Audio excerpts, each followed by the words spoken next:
बिस्मिल्लाहिर्रहमानिर्रहीम। अस्सलामुअलैकुम dear viewers, आपके फेवरेट मालूमाती चैनल मैटल लाइफ प्रॉब्लम से आपकी खिदमत में हाजिर हैं। हमारा आज का टॉपिक है ख़वातीन के लिए रास्ते पर चलने का तरीका। हुजूर अक़दस सल्लल्लाहु अलैहि वसल्लम मस्जिद से बाहर तशरीफ ला रहे थे और मर्द आपके साथ थे और औरतें वहां से गुजरने लगी। रास्ते में मर्द औरत इस तरह से मिल गए कि सब इकट्ठे गुजरने लगे और ख़वातीन एक तरफ नहीं थी। गो औरतें पर्दा में थी मगर रास्ते के दरमियान मर्दों के मजमा में जा रही थी। ये माजरा देखकर हुजूर अक़दस सल्लल्लाहु अलैहि वसल्लम ने फरमाया कि ए औरतों, पीछे हटो, तुमको रास्ते के बीच में चलने की इजाजत नहीं है, तुम रास्ते के किनारों पर होकर गुजरो।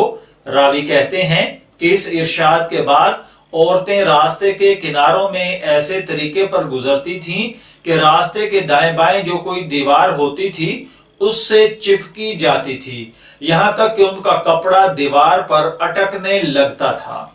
अल्लाह ताला कमी बेशी मुआफ फरमाए। अगर हमें इस हदीस की तशरीह में जाएं तो इस हदीस में ख़वातीन को मर्दों से दूर रहने की ताकीद फरमाई गई है।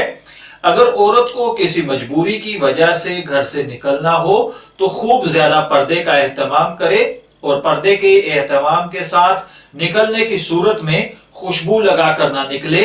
जब रास्ते से गुजरे तो रास्ते के दरमियान में ना चले बल्कि रास्ते का दरमियानी हिस्सा मर्दों के लिए छोड़े और खुद रास्ते के दरमियान से हटकर किनारों पर चलें। लेकिन बहुत अफसोसनाक अमर और बात यह है कि आजकल प्रैक्टिकल लाइफ में देखने में आ रहा है कि ख़वातीन मर्दों के शाना बशाना तो छोड़िए, बिल्कुल रास्ते के दरमियान के अंदर, बल्कि दरमियान में भी क्या, मर्दों के साथ एक दूसरे के साथ फंस कर चलती हैं और दावे किए जाते हैं तरक्की निस्वा के। तो भाइयों, मैं और आप ख़वातीन के बारे में क्या जानते हैं? आका सल्लल्लाहु अलैहि वसल्लम की दूर अंदेश नजर क्या जानती है, मैं और आप सोच भी नहीं सकते।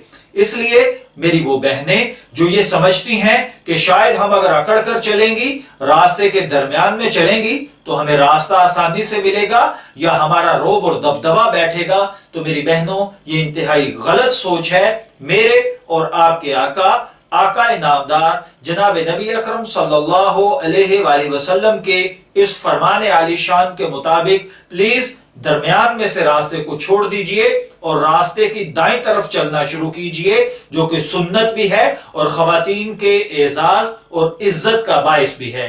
मैं दुआगो हूं कि अल्लाह ताला हमें इन बातों को समझकर इन पर अमल करने की तौफीक अता फरमाए। इजाजत चाहेंगे, फिर मिलेंगे किसी नए रूहानी टॉपिक के साथ। तब तक के लिए अल्लाह हाफिज।